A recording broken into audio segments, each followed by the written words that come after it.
we go. Blair. Oh my gosh, it's so fun to have you on LinkedIn Live, on the Authentic Imprint Live today. I am excited about you introducing yourself to our audience and hearing a little bit about your life, because I think there's going to be quite a few people in our audience that can relate to you. So tell the audience what you do now and where you've been. Yeah, thank you so much for having me, Dana. So my name is Blair Jackson, and I am president and CEO of the Bergerac Group. Bergerac Group is a 40-year-old company. I did not start it. I do not have the vision and foresight to do that, but I'm just so happy to be able to steward it along as one of its kind of third generation owners. So we're a communication training company. So we go to corporate America and we help their people become more effective and compelling communicators, whether that's someone giving a presentation, leading a team. Anytime anyone has to communicate an idea, a message, a vision, share information, which is not just some passive thing that people think it is. How do you do that in an effective way that makes people feel included, helps drive decisions, helps people understand, be aligned, and we just help people get all of the benefits that come with being an effective communicator, both professionally and personally. So, Blair, I've had the privilege of watching you from an intern to an individual contributor with a great research company here in town, Chirp, and see you just excel and then become the president of the Bergerac Group. Yeah. There are a lot of people out there right now that are either in transition, they're either wanting to leave that corporate space and start their own business, or they're running their own businesses right now, but they're kind of stuck. Or they might be like you in the middle of things and kind of just still adjusting, because it's just been a couple of years since you purchased the Bergerac Group, right? And became the president. So, why communicate? What led you to this communications company? Why communications?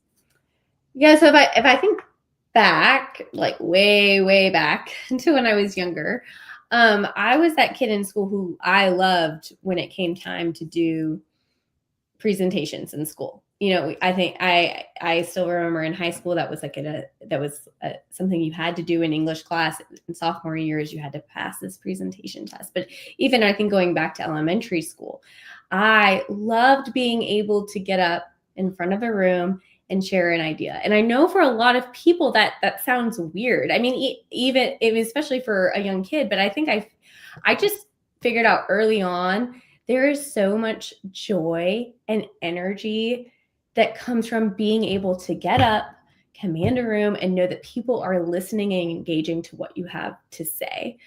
I wasn't like an incredible athlete or artist or anything like that. I think speaking has been one of those things where I liked it. I liked the joy that I got from it. And I think I figured out early on, oh, it's not that I'm naturally good at this. There's just some things that you can do that are I don't want to say easy, but or simple, but there's just some things you can do to be an engaging speaker. And when you're able to do that, the impact of that on yourself and others is just it's so incredible, and it's contagious, it's infectious. You want more of it. And so I think I just always saw the power and the fun that comes with that from a very young age.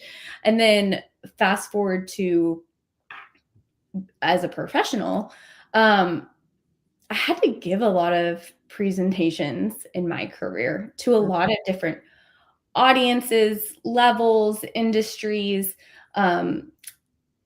I also was on the receiving end of communication, or you just hear about this. Communication is such a big part of the corporate world in our careers. And a lot of times it's kind of negative. People kind of talk about just how many meetings they have to sit through, or that communication that came from leadership that made them feel unsettled or really didn't say anything at all. And so I just saw that there's just such a big need for this. And I think I think a lot of people really believe that just a few people are born with this natural talent for being engaging, being an effective communicator. And this company that I did not start, someone else, this incredible woman named Nikki Flack started it. Her whole mission was to show people anyone can do this. Mm-hmm. And when we all can do this, oh my gosh, it changes careers, it changes organizations. And so it was really this merge of like, I really enjoy doing this. I really understand just the personal joy that comes with being an effective communicator. Coupled with, I love the idea that it was about democratizing it and giving that to other people, even if that didn't feel like their inherent strength or talent. Because really communication is not a talent. It's a skill that you can learn. And I love being part of an organization that is about giving that skill to other people. And I got to witness that last week. Just one of our clients, where you guys came in and worked with them, and I saw the transformation in a day, and it was just incredible to witness that. And I know they loved it. And I think that's such a big piece of being a communicator. So thank you for bringing that to the world. And I loved, even when you were an intern, and then when you started, it was fun to be with you as an intern and just throw you to the wolves and say, go in there and tell them about what we're going to do with this initiative. And you would just go do it. And I was like, whoa. Yeah. And then to be on the other side of that, when we were doing research, I can't remember what we were doing research on. And you led one of our groups, our focus groups. And I was like, look at her go. And now here you are, a president of an amazing company. So one of the things we've been talking about is your Authentic Imprint, which is a formula that I put together based on the years of being a strengths coach, watching people use their strengths or not use their strengths, understand their core values, understand what their personal mission is, and then multiply that times their emotional recognition. So let's start, Blair. When you came to me, you knew we did your strengths. We did that right away. What are your top 5 strengths that you share those with the audience? Because I want to start with that as we get into what the Authentic Imprint is. Yeah, so it's connectedness, futuristic, strategic, individualization, and empathy. Yeah. So I would see your strategic a lot at work, and your futuristic. And the empathy piece is that piece of knowing. You kind of feel the room, and then your individualization knows the room. So when you think about this formula, and you took the assessment recently, I want you to think about, when we say Authentic Imprint, it's this unmistakable energy and authenticity you bring, whether it's person or online. Kind of like when you're speaking, it's that living, breathing impression you leave on others day after day. And the reason we created this, and then we put it into the Internal Revolution book, which just launched, is so that people can use that to manage themselves. So when you took the Authentic Imprint assessment, which is a 3-minute assessment, what did you learn about yourself, and what was surprising for you? So it's funny. I've known my strengths for a really long time because I've always worked for strength-based organizations. My first corporate experience, again, working for you at Southwest Airlines, I mean, that was a big part of my development. And it's actually funny. I actually just remember I also went to a strength-based college at TCU. TCU. So I am very familiar with strengths, and I've kind of always known my strengths. I've shared my strengths both, in corporate settings like this, but it's also come up in my personal life as well. And so I feel like I do know my strengths in the sense I can really identify them and see when they play out positively in my life. But one of the lowest parts of the score for me was strengths clarity. And so I think just that aha realization of like, okay, I might really know my strengths and how I operate at my best, but I'm not necessarily putting that into practice in my every day or every week. So it's disjointed right now in terms of what I know versus how I operate. Yeah, because you know your strengths. You really do. Yeah. So you're a busy mom of a Mhm. young toddler, Yeah. right? And you've got a lot going on Yeah. in as you're building a growth organization. Mhm. And so why do you think the strengths kind of go? What did you learn here from taking this assessment? Yeah. So I think I don't think I'm necessarily very intentional in planning my day around my strengths. I'm a big to-do list person. I mean, Mhm. even before you and I were having a personal conversation before this call, and I said, wait a second, I got to write this down because if I don't write this down in my to-do list now, it's going to bother me and I'm going to forget it. So Mhm. I'm a very organized person. I'm a huge planner. Um, but my life in the last couple years has changed with a toddler, and I'm a working mom, and I stepped into business ownership and running a business, and so a lot has changed where I don't have as much control over my day and my week as I once felt like I did, and I'm probably never going to get that back now that I have a kid. And so I'm a task-oriented person. I think responsibility is also very high. Responsibility and achiever is in Mhm. my top 10, I believe. Um, and so I'm very focused on like, okay, what needs to get done. I'm a very deadline-driven person. I have always worked for leaders and organizations where we do not miss deadlines, and to my core, that is ingrained in me. So I'm so focused on, hey, what are the tasks that I need to get done in a day, in a week? Um, but I don't, and those still need to get done, but I don't know if I'm necessarily organizing my day and my week, my month around how I best operate with those strengths. It's kind of just like, okay, what's right in front of me? What do I need? What do I need to get done? Um, and then I think as a business owner, as a leader, Mhm. do list is never done. So what happens, so things get moved and they get shifted around, which I'm very adaptable to doing that. But I think it kind of adds another layer of it's not intentional from the place of strengths necessarily. Yeah. So I'm hearing that if they're there and you know they're there, you've been Mhm. using them a long time, but other things are just kind of probably getting in your day and living a little bit by default with everything that's coming at you Mhm. instead of Yep. designing your day. Is that what I'm hearing? Yes. Yeah. That's a really good way of putting it. Not designing my. So, which of your strengths, connector, futuristic, strategic, individualization, empathy, which one of those can help boost you? Because when we're in those strengths, we get energy. Which one of those can help you bring the dial up Mhm.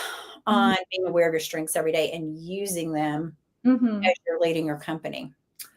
Well, so I was just thinking about like one thing that I occasionally do, and it's not necessarily strategic, is my husband and I, we like to go for walks with our daughter early in the morning before we kind of go with our day. And that's kind of our, a time during the week that he and I can connect. And we love to dream together. So and Mhm. he's a big supporter of me and champion of what we're doing here at the Bergerac Group and all of those things and what this company means for others and but also for our family. And I'm just upon reflection, I'm thinking every time I walk out of those walks, not only are they very enjoyable and a great start to your day, but I feel very energized because I'm really thinking about, hey, like what is the end goal? Mhm. What are we working towards? What are we building towards? I never set out to be like an entrepreneur, and I really don't consider myself an entrepreneur because again, I didn't come up with this and stewarding. But I always said I didn't really this was not something I planned on doing. But the values behind what we do and why we're doing that, like that's why that's what energizes me. And so I think having that time to think and to dream and to plan and say, okay, we want to get here. How are we doing that? What do we need to do rather than just focusing on the to-do list of what has to get done. So I think so that when I think about that making that futuristic in me, probably setting aside some intentional time to really think about the future, the big picture future, rather than just the future of what needs to happen today, what needs to happen this week, what needs to happen this month, which is very task and deadline driven, I would say. So distinguishing between the two and making sure that this other side that's kind of big picture future and those values, like I'm spending a lot of my brain power and energy in that bucket as well. Yeah. So when we did the authentic imprint and your strengths came in lower, that you weren't really paying attention to them, do you think your futuristic was getting in the way? Because you'd have to go, oh, I have to go spend time and think, and I can't do that for today. Mm-hmm. What do you think was the block there? I think some of it is the it's not necessarily that I was aware, like, oh, I'm not using my futuristic in the way that you just described, but more so like that achiever, that sense of responsibility, or the future in terms of like, hey, I'm planning out my week. I am thinking about what needs to happen this week, this month, the next month. Like I am very, very forward thinking. Yeah. But we're talking about like a different type of forward thinking that is much more visionary rather than execution, I would say. And probably more so thinking about what needs to be executed rather than what is the vision here. Yeah. Mm-hmm. So what would be helpful for you to turn that into the day? Mm-hmm. Mm-hmm. What would that look like? And say, what would the end of this day look like? Yeah. If I felt like I succeeded and I got the things done I wanted to do today. Yeah. Well, probably letting go of a little bit of like, hey, I have to accomplish all of these things today, and that it's not a successful day, or I didn't manage my time well if everything that was on that list today doesn't get done. So I think probably rethinking like, what does success actually look like in a day? And I think I can be a very just like heads down type person, which I think serves me well in many ways. But I think a successful day, I think like a better day would be, hey, or a better week or day or week looks at, let's intentionally blocking out time for these types of tasks or these things that just need to get done. And probably being okay with spreading those out a little bit more and making more space to think big picture, both and that would also bring in my strategic as well. Like, I love being strategic. I love thinking about how things are connected and how we're going to get things done and what's the path here and all of that. And I think building more time into my week, into my month, to have those moments of reflection rather than just like execution. Yeah. One of the things we say in the book, Internal Revolution, is you do not need to be more productive. Just be more you. Yeah. Because when we're our authentic self, using the strengths, knowing our core values, knowing our personal mission, you mentioned the mission that you and your husband talk about on your walks. Yeah. And then multiplying that using your emotional recognition, magnifying that. Yeah. And what I'm hearing you say is that emotionally, you probably haven't taken time each day to think. No. Yeah. And sometimes when I do, it actually doesn't feel like thinking. It kind of just feels like, I think we all can waste time. And I think there's a good way to waste time and there's like a bad way to, I don't want, sometimes I think there's a time to like turn your brain off, but I think sometimes like that, for me, that could also just be like the default is like, I'm just kind of sitting here for a few minutes and then I'm like, oh wait, I just got distracted, versus like, hey, I'm going to go sit over there, not at my desk. I'm going to sit in the chair. I'm going to go for a walk, or I'm going to be intentional about just this thinking time for me. Yeah. For you, thinking is doing, so don't put it under the rug or think I can't do that. And it could be that is what's going to give you energy. Like you said, it just comes so naturally to you. So how can you put that as a part of your day, even if it's for 15 or 20 minutes, quiet Yeah. time in the morning, journaling, quiet time in the evening? What is that time of day that you can bring that in? Mhm. Because it is doing for you. Mhm. Mhm. And especially with your strategic, looking at the big picture, plan A, plan B, plan C, what are the pathways? You can spot those so easily. Yeah. So what we're saying is turn up those thinking themes, but put them in a part of the day that you block. And you mentioned earlier in the green room that you give yourself some boundaries on the weekends. Yeah. So what would some boundaries be for you during the day, the work day? Yeah. Well, yeah. So I was talking with, so we were talking about, and just saying, like, I have some very hard boundaries with my family, and like making sure that I'm spending time with my daughter, time with my husband. And I have never, I mean, I think their work-life balance is like, that's such a buzzword right now. And I think like also the thing that's very trendy right now is to say, well, there isn't really work-life balance. It's work-life integration, and then there's like hustle culture and all these things. And I think some of that also is just like comes with seasons in life. Like it's not necessarily a right way or a wrong way of doing it. And sometimes it will change. I think the only wrong way, at least for me, of doing it would be, when do I start like compromising my values for, Mhm. and so for me, like my family is everything to me. So and I don't think I can be a good leader at work if I don't have that quality family time during the day and on the weekends. And so I actually have some very like strict boundaries that I set in my personal and professional life for that. But yeah, I think if I could be more, as protective as I am of my family time, if I could be more protective of like these blocks that if I end up that I put on the calendar of like, hey, my thinking time or my learning time. Like I love to learn. Yes, That's you're a big learner. Yes. And so and I think if I had intentionally blocked and protected those times to do those things, one, I think I think I would get more out of that time too, because it wouldn't feel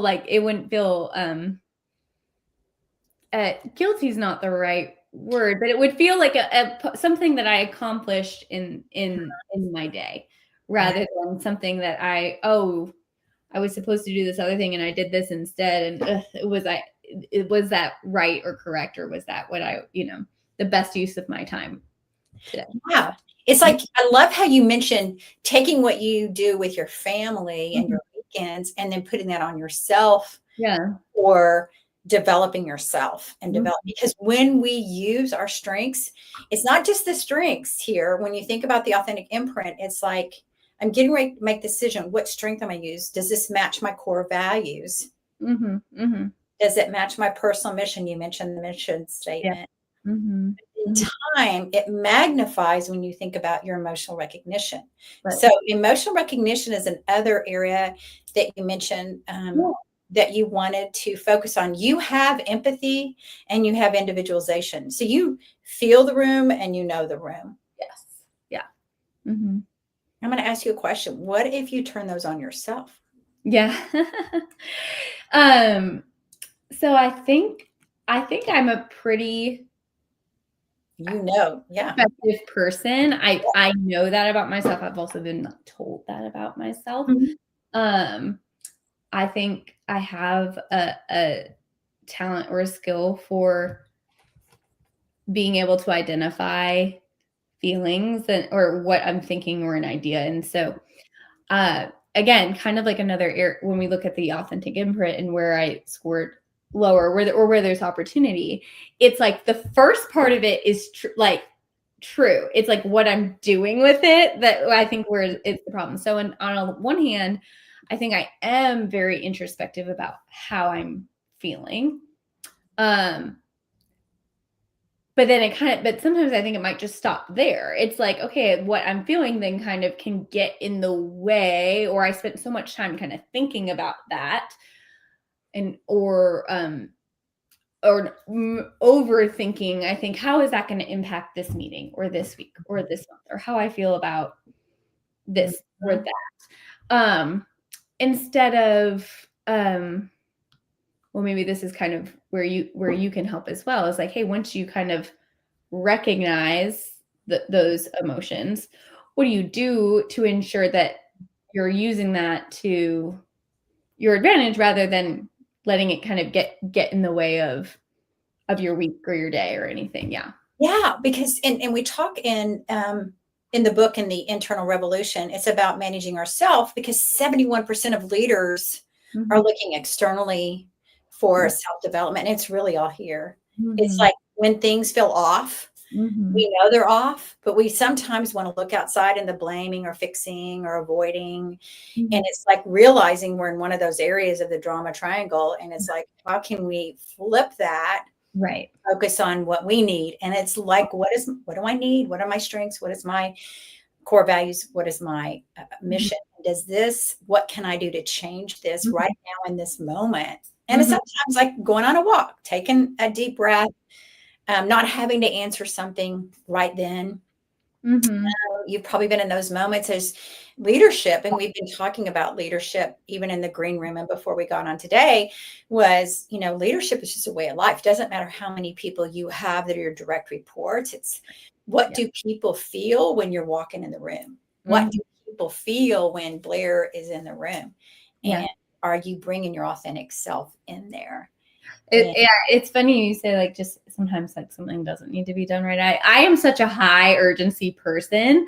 Again, and I think that comes from a really good place. Like, I think I've had incredible leaders, and I've worked for, I've only worked for incredible organizations, like truly one of a kind, incredible organizations that develop people, care about people, put out really good work, like demand, and help curate like excellence, like all of those things. So I think I try to bring like very high standards for myself and for my organization.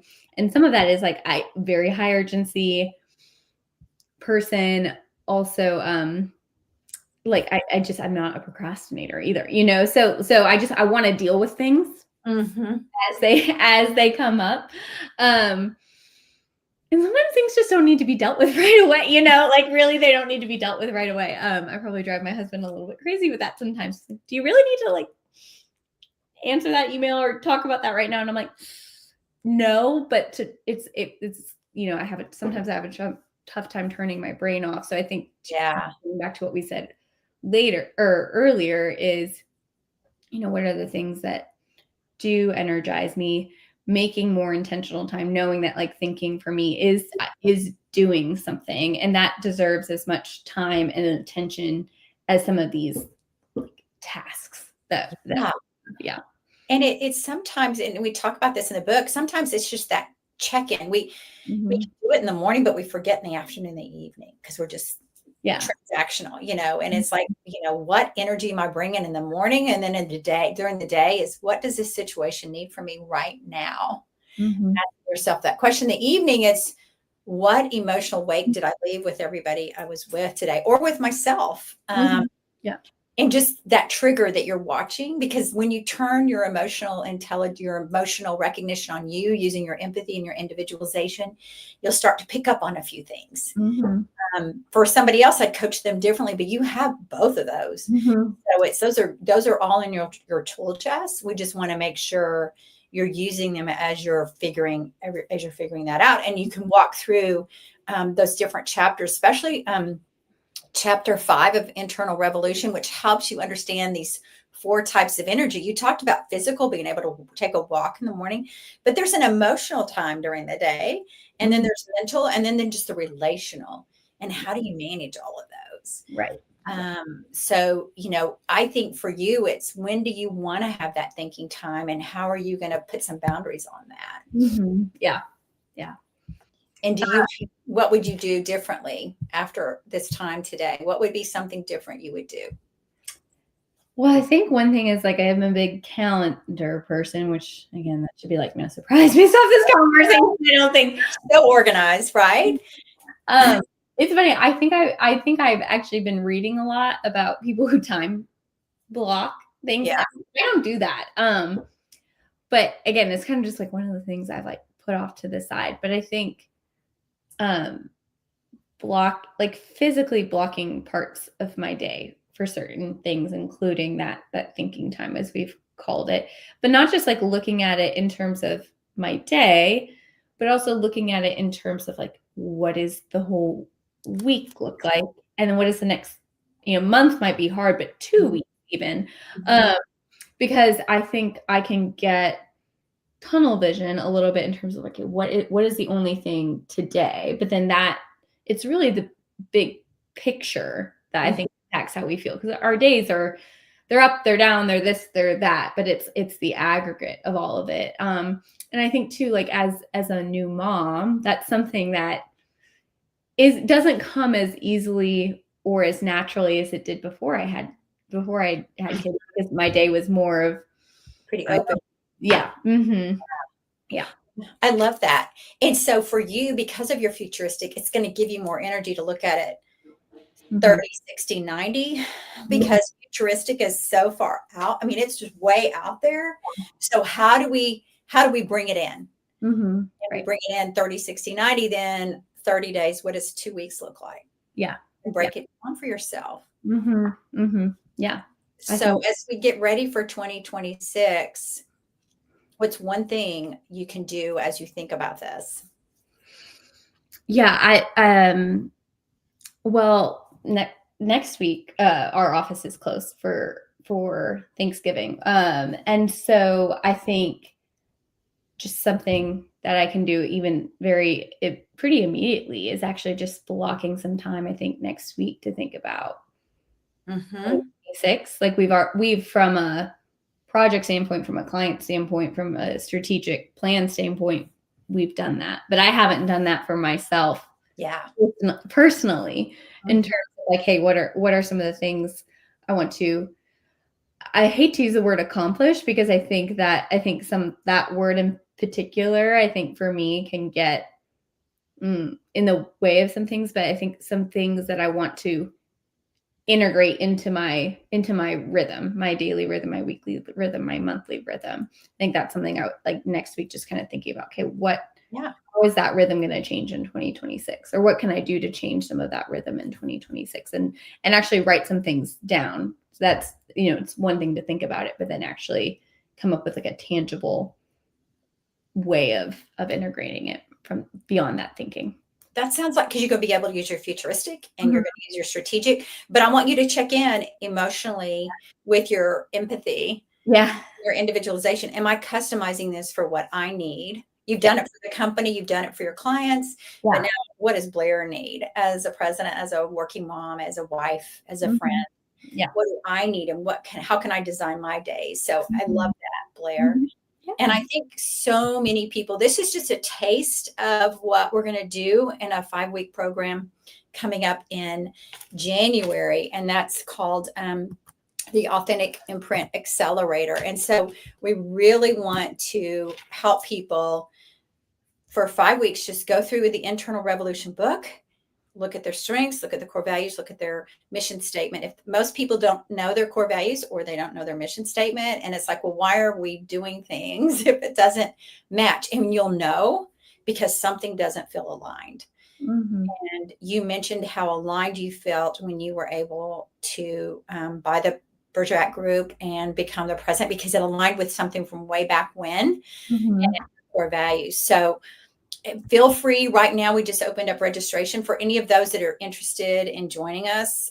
We're going to be helping leaders, people who want to be leaders, people who are in the midst of transition, help them manage this. So Blair, any thoughts or advice you would give to others who have been in your footsteps? Maybe they've been an individual contributor and all of a sudden now they're in an entrepreneurship role. Any advice you'd give for those people out there as you've worked on managing your strengths and your core values and your mission?